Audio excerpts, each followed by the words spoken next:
The 12 most powerful alien species in the known universe made up the Galactic Council. They controlled vast regions of space with their massive fleets and advanced technology. For thousands of years, they ruled without challenge, believing themselves to be the ultimate powers in existence. On a normal day at the Council's central monitoring station, alarm bells suddenly rang. The duty officer, a tall, blue-skinned alien with 4 eyes, jumped from his relaxed position and rushed to the main screen. "Sir, we've detected unknown vessels entering Council space near the Orion Arm," he called to his commander. Commander Zethlar, a reptilian being with scales that shifted color with his mood, approached the screen slowly. His scales remained a calm green as he examined the readings. "How many ships?" he asked, his voice deep and unconcerned. "Only 20, sir," Commander Zethlar laughed, his scales rippling with amusement. 20 ships. That's barely a scouting party. Most council races maintain fleets of thousands.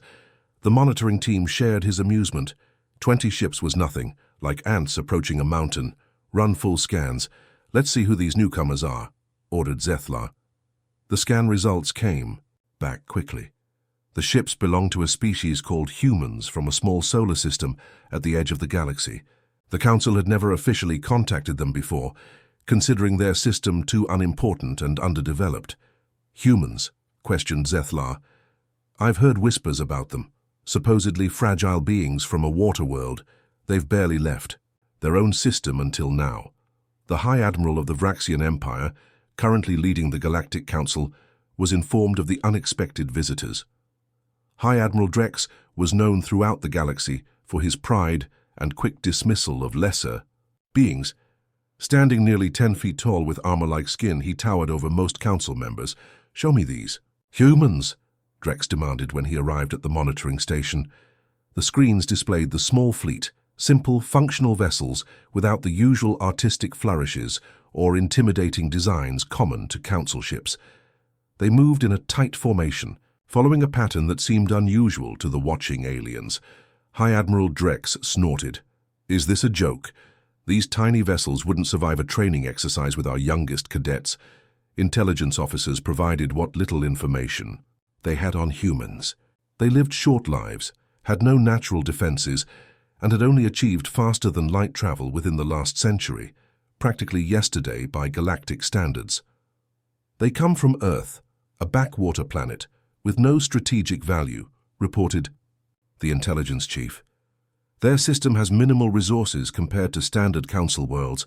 High Admiral Drex waved his hand dismissively. "Not worth my time. Send a junior officer with a standard warning message.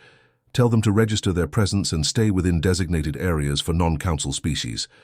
No need for a proper diplomatic meeting. The council representatives present all agreed. Why waste valuable time on such an insignificant species?" The standard procedure for minor races was more than generous.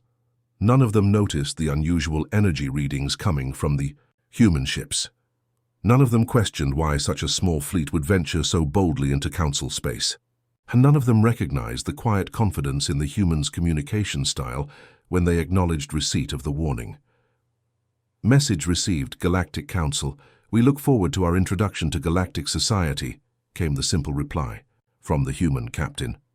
The council members went back to their important business, already forgetting about the tiny human fleet. After all, what could 20 small ships possibly matter in the grand scheme of the universe? They would soon find out exactly what they had overlooked. Ambassador Krell Tax didn't bother to wear his formal diplomatic attire. Why waste ceremonial robes on a meeting with an insignificant species?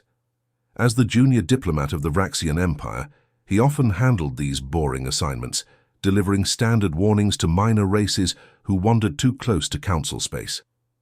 "This shouldn't take long," he told his small escort team as they approached the human vessels in their sleek diplomatic shuttle. "These humans probably don't even understand proper space protocols." The human fleet maintained perfect formation, 20 ships arranged in a pattern that seemed almost artistic.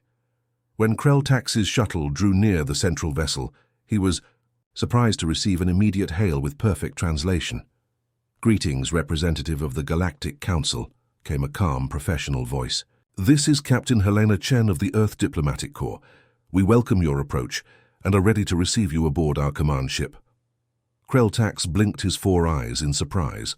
Most new species struggled with translation tech, yet these humans sounded like seasoned diplomats. When Krell-Tax's shuttle docked, he was further surprised by the ship's interior. Despite its small size, the vessel was immaculately designed, with technology that seemed both familiar and strangely advanced. In unexpected ways, Captain Chen greeted him at the airlock. She was shorter than Krell-Tax expected. Humans were indeed small creatures. She wore a simple blue uniform with minimal decorations, but carried herself with quiet confidence. "Thank you for coming personally, Ambassador," she said with a slight "We're honored to make first contact with the Galactic Council." Krell-Tax puffed up his chest ridges, a Vraxian sign of authority. "I am here merely to deliver the standard warning message. Your fleet has entered regulated space without prior authorization." Captain Chen nodded politely. "We apologize for any protocol breach. Our species is eager to establish formal diplomatic relations with the Council. When might we present our credentials to the full assembly?" Krell-Tax couldn't help but laugh, a harsh, clicking sound that made his escort join in nervously. "The Galactic Council doesn't grant audience to every minor species with a handful of ships," he said, not bothering to hide his condescension. "The Council only meets with races who have a meaningful presence in the galaxy. Your 20 vessels hardly qualify as noteworthy." He expected disappointment or anger, but Captain Chen simply nodded again. "I understand completely," she said. "Different cultures have different protocols. In that case, could you provide coordinates to Central Council space? We would like to establish a proper presence." Krell-Tax found her response amusing. As if these humans could ever build a fleet impressive enough for Council recognition. Still, providing coordinates was standard procedure. "Of course," he said, handing over a data crystal. "Though I should warn you, Council space is heavily patrolled. Any aggressive actions will be met with overwhelming force." Captain Chen accepted the crystal with a small smile. "We're a peaceful exploration fleet, Ambassador. We look forward to learning more about galactic society." After finishing the brief meeting, Krell-Tax returned to his shuttle, chuckling to himself about human naivety.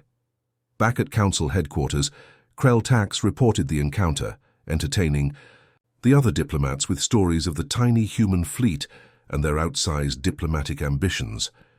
Meanwhile, in the science division, Council researchers were puzzled by scan results from the human vessels. "These energy signatures don't match any known propulsion system," one scientist muttered, "and there are strange dimensional fluctuations around their hulls." "Probably just inefficient technology," her supervisor replied dismissively. "These are primitives, after all." Neither of them noticed that the human fleet had already changed course, heading directly toward the heart of Council space. 3 days after the meeting with Ambassador Krell-Tax, the human fleet continued its steady journey toward Central Council space. The 20 ships maintained their tight formation, seemingly unconcerned about traveling through territory controlled by the most powerful species in the known galaxy. At Council Monitoring Station 7, a junior officer named Vextil noticed something strange on his screens. "Commander, the human vessels are emitting unusual communication bursts," he reported. "They appear to be sending signals to points far beyond their current position." Commander Grath, a tall, thin alien with pale skin that glowed faintly in the dim light of the monitoring station, looked over Vextil's shoulder at the readouts. "How far beyond?" he asked. "That's the strange part, sir. Some signals seem directed at empty space, while others reach to points at the very edge of our scanning range." The commander frowned. "Forward this data to central analysis. Let the experts figure out what these humans are doing." At central analysis, the Council's brightest minds debated the meaning of the unusual communication pattern. "It must be a primitive attempt at deception," argued one analyst, a squid-like being floating in a tank of blue liquid. "Perhaps they're trying to make us believe they have allies hiding in wait." "I disagree," countered another, a crystalline entity whose body refracted light into beautiful patterns. "Their technology is simply inefficient. These excess communications are probably just system noise from outdated equipment." Inside the lead human ship, Captain Chen sat in her command chair, monitoring the fleet's progress on a holographic display. Around her, her crew worked quietly at their stations, occasionally sharing knowing smiles. "They're still watching us." "Captain," reported her communications officer, "their scanning attempts have increased by 30% in the last hour." Chen nodded. "Good. Let them watch. Are the dimensional systems ready?" "Yes, Captain. All 20 ships report green status. The command links to all units are stable. What the Council races couldn't understand, what their sensors couldn't detect, was that the human fleet wasn't just 20 ships. Each vessel served as a command hub for dozens of autonomous combat units, currently held in dimensional storage. This revolutionary technology, developed in secret on Earth over decades, allowed humans to store massive amounts of military hardware in pocket dimensions attached to each carrier ship. The Council had never developed dimensional storage. Their scientists had tried centuries ago, but eventually declared it theoretically impossible. Humans, with their shorter lifespans and desperate need to compete despite limited resources, had approached the problem differently and succeeded. "Status. Report on Council defensive positions," Chen asked her tactical officer. "Exactly as intelligence predicted, Captain. Their main fleet is gathered for the annual display of unity in the core systems. Their border patrols are minimal, and they've positioned their weakest ships in our path." Chen allowed herself a small smile. "They think we're just 20 insignificant ships making a foolish journey to impress them." Her executive officer leaned closer. "The Council's dismissal of us is our greatest advantage. If they knew what we're really capable of—" "But they don't," Chen finished. "And by the time they realize what these 20 tiny ships actually represent, it will be too late." In the dimensional storage spaces connected to each human vessel, hundreds of advanced fighter craft, drone swarms, and tactical units waited, silently. Each was a marvel of human ingenuity, smaller than conventional Council warships, but far more maneuverable and deadly.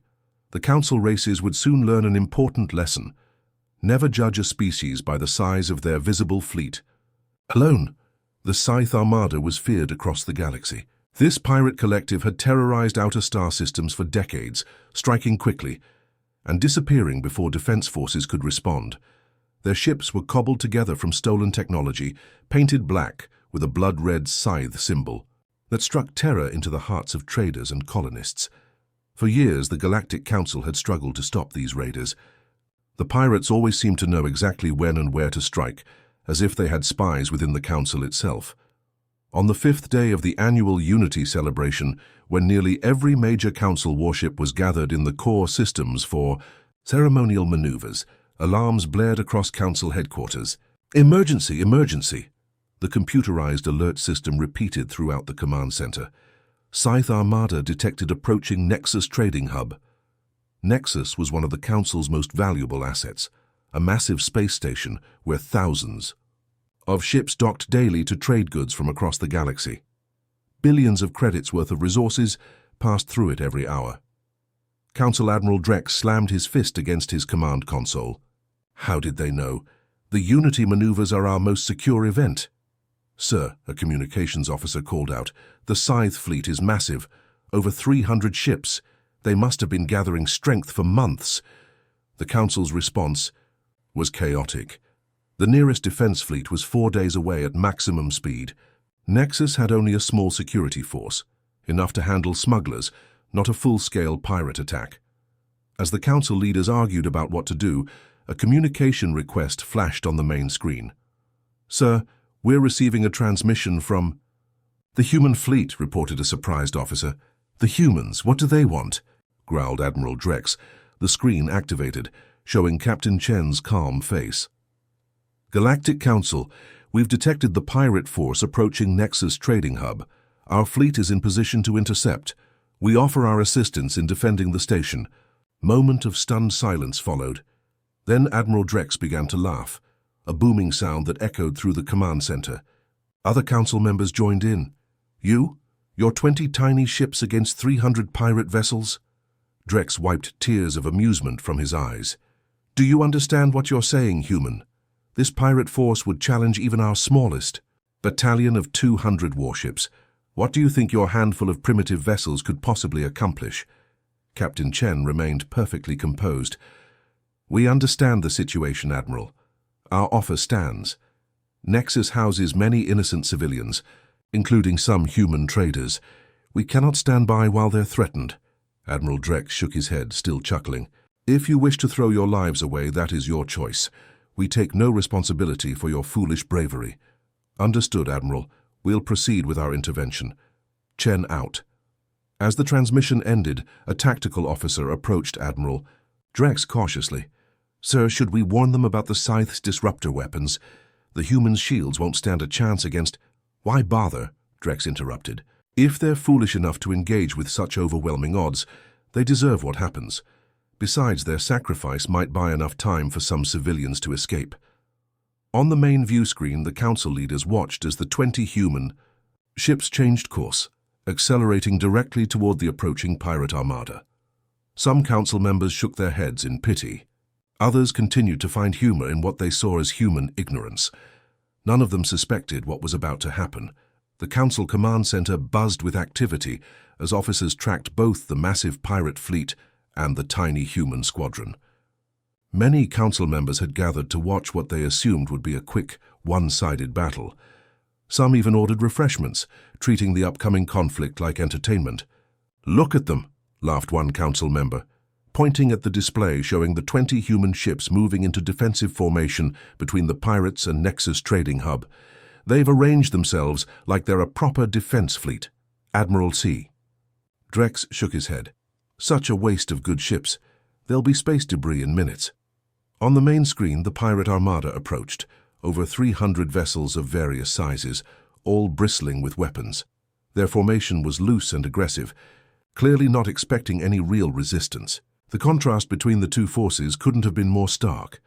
20 clean, streamlined human ships against hundreds of jagged, menacing pirate vessels. "Pirates entering weapons range in 30 seconds, reported a tactical officer. "Record. Everything," ordered Admiral Drex. "This might provide useful data on human ship capabilities, however briefly they last." The first pirate vessels opened fire, energy beams slicing through space toward the human ships. Everyone expected to see explosions, but instead watched in confusion as the human vessels seemed to shimmer. "What are they doing?" someone whispered. Suddenly, the space around each human ship began to distort, what looked like tears in the fabric.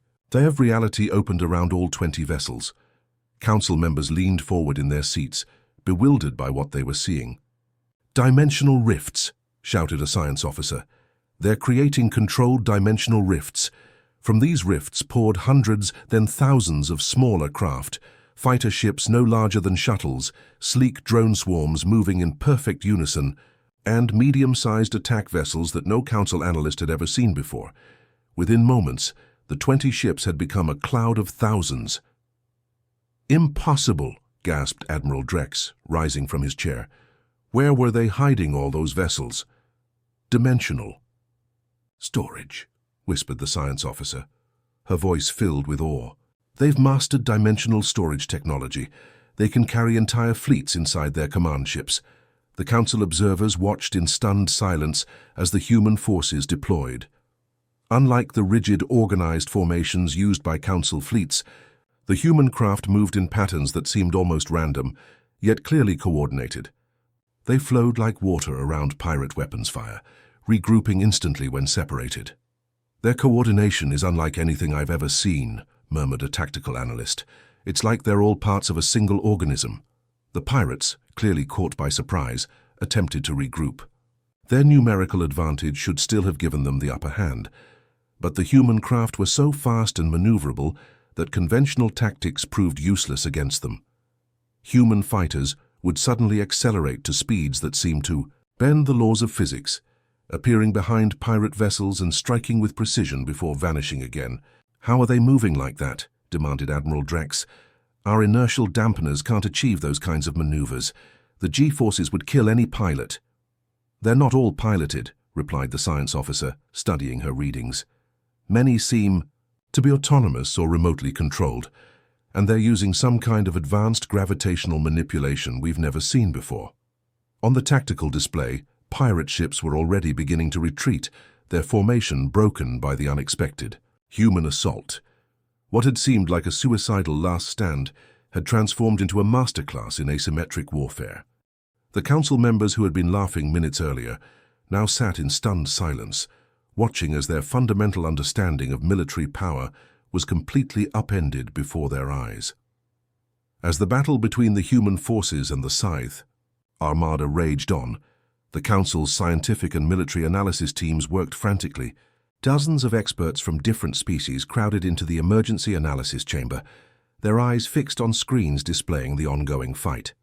"I've never seen combat patterns like this," said Chief Analyst Zorn, a tall, six-limbed being whose species was known for their tactical brilliance. "They don't follow any known doctrine. It's like watching water flow around rocks. They adapt instantly to whatever the pirates do." A biologist named Thaler pushed forward. Her skin changed colors, rapidly showing her excitement.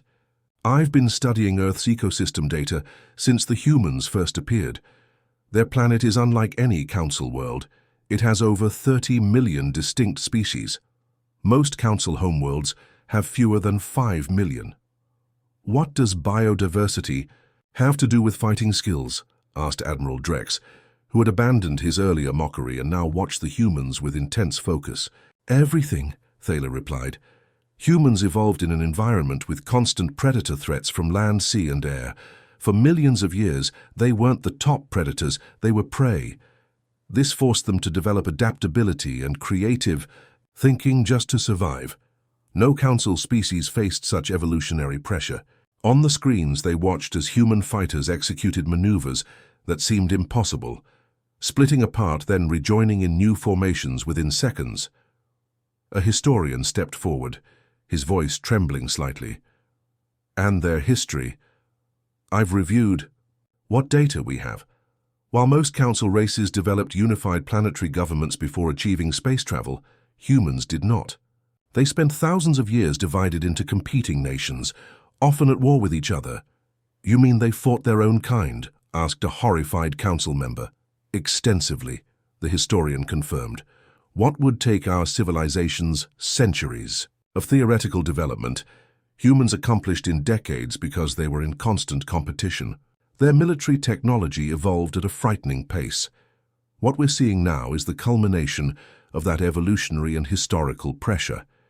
In another section of the analysis chamber, science teams struggled to understand the dimensional storage technology the humans had deployed. "Our scientists abandoned this research 8 centuries ago," said Chief Scientist Vray, her crystalline body glittering under the lights. "The energy requirements seemed impossible to overcome, and the dimensional instability risks were too great. Yet somehow humans solved these problems." "That's their pattern," said another scientist, examining data scrolling across his screen. "Where our approach is to perfect existing technologies through incremental improvements, humans constantly seek entirely new methods. When faced with limitations, they don't try to overcome them. They go around them by changing the rules entirely." As this realization spread through the chamber, the mood shifted from shock to something approaching fear. Admiral Drex stood silently watching the battle displays. The pirates, despite their superior numbers, were retreating in disarray. Human vessels moved with perfect coordination, herding the pirate ships away from Nexus Trading Hub. "All this time," Drex said quietly, "we thought we were evaluating a primitive species with a handful of ships. We completely misunderstood what we were seeing." An intelligence officer approached, holding a datapad.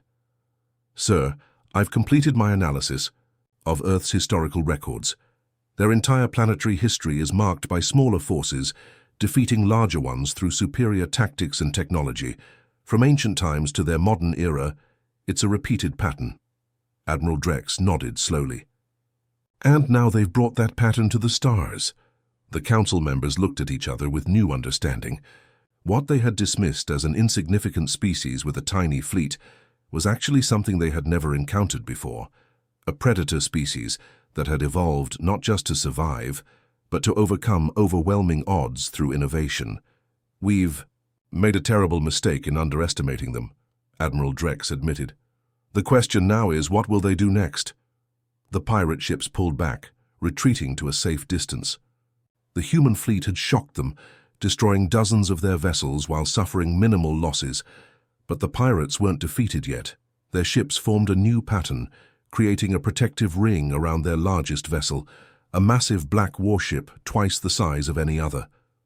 "What are they doing?" asked Admiral Drex, watching from the Council Command Center. The science officer studied her readings, then gasped. "They're powering up the World Breaker. I didn't know the Scythe Armada had such a weapon." Everyone in Dar. The command center froze. The World Breaker was a planetary-scale disruptor, capable of tearing apart an entire world by unraveling its atomic structure.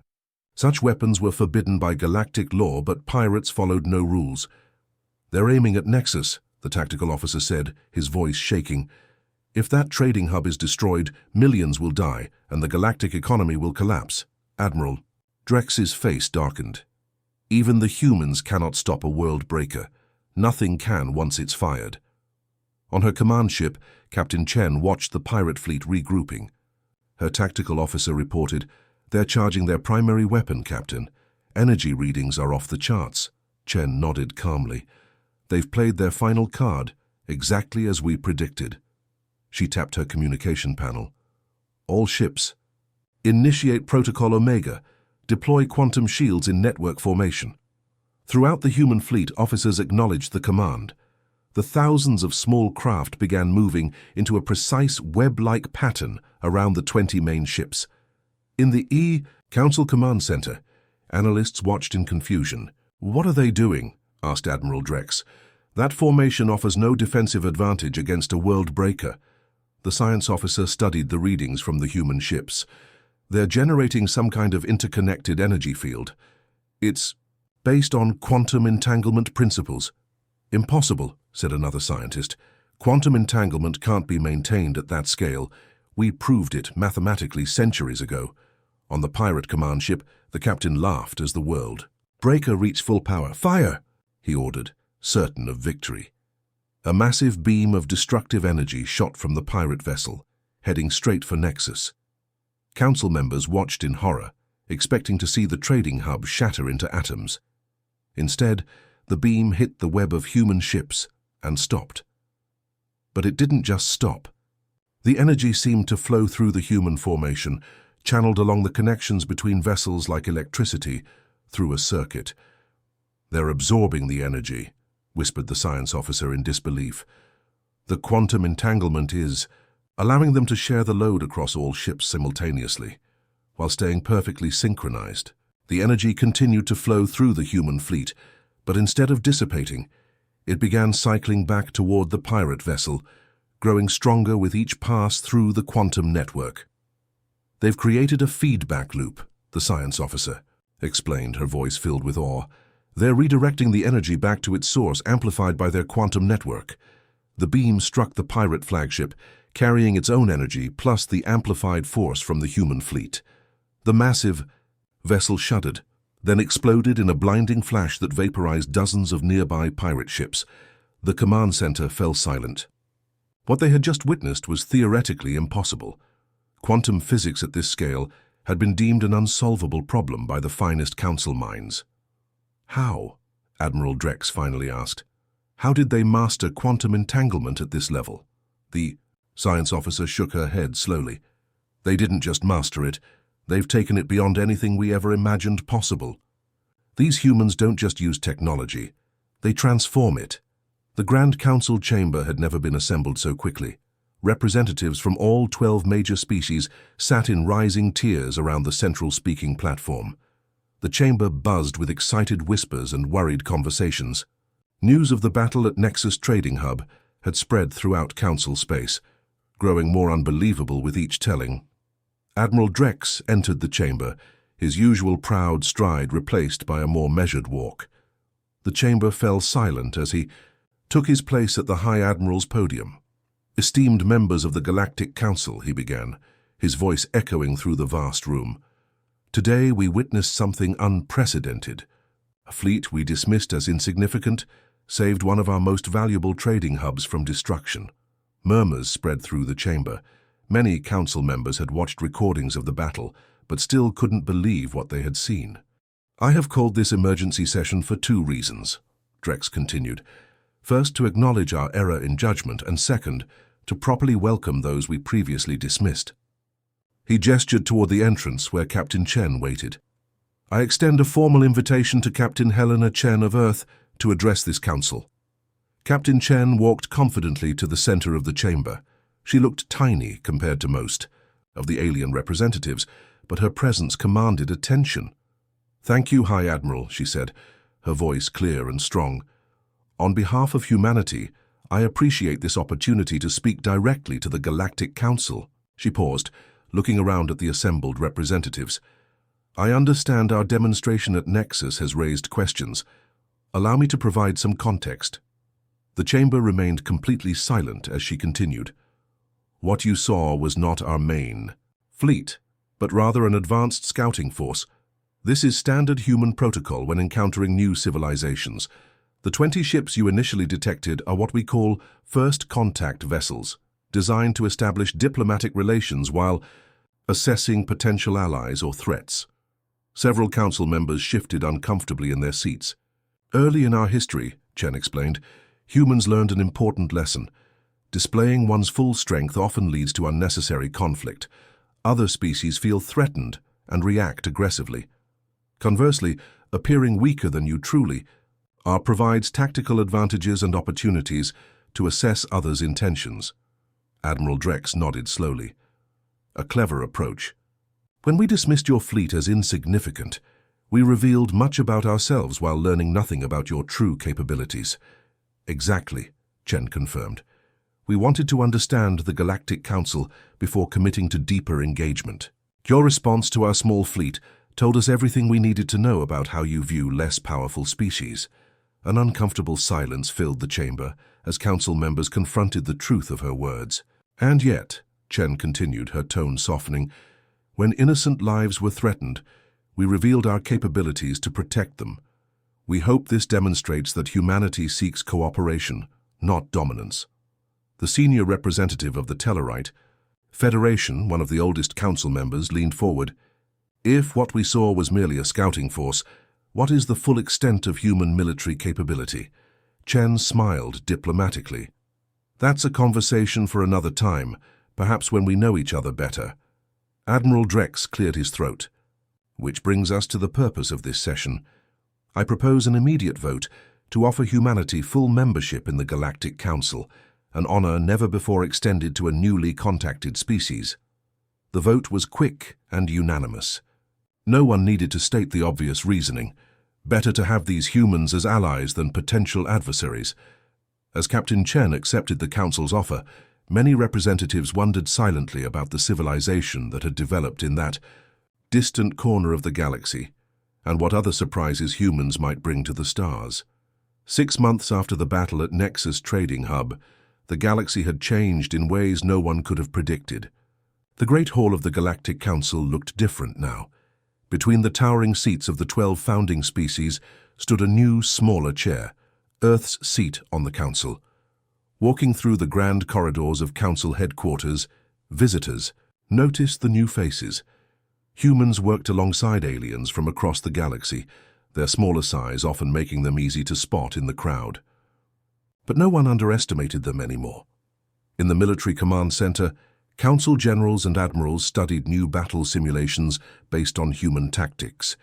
The old, rigid formations had been abandoned in favor of the fluid, adaptive approaches humans had demonstrated at Nexus. "The dimensional storage technology alone has revolutionized our capabilities," explained a Vraxian commander to his students. "A single supply ship can now carry enough equipment for an entire army, and their quantum entanglement communications make our traditional systems seem primitive by comparison." But the most profound changes weren't military. In the Council's diplomatic wing, representatives debated a trade agreement with a newly discovered species from the Outer Rim. "Perhaps we should consider the human approach," suggested a senior diplomat. "Instead of demanding resource rights immediately, we could start with cultural exchange programs, build trust first, then negotiate as equals." Such suggestions would have been dismissed as weakness just months earlier. Now they were considered wisdom. In the central hall of Council headquarters, a special exhibition had become the most visited attraction in the building. Behind a protective force field stood the original 20 ships of the human tiny fleet. Preserved exactly as they had appeared when first entering Council space, they drew crowds of visitors from across the galaxy. Admiral Drex, no longer serving, as High Admiral but now heading the Council's diplomatic corps, often brought new Council members to the exhibit. Today he guided a group of junior representatives through the display.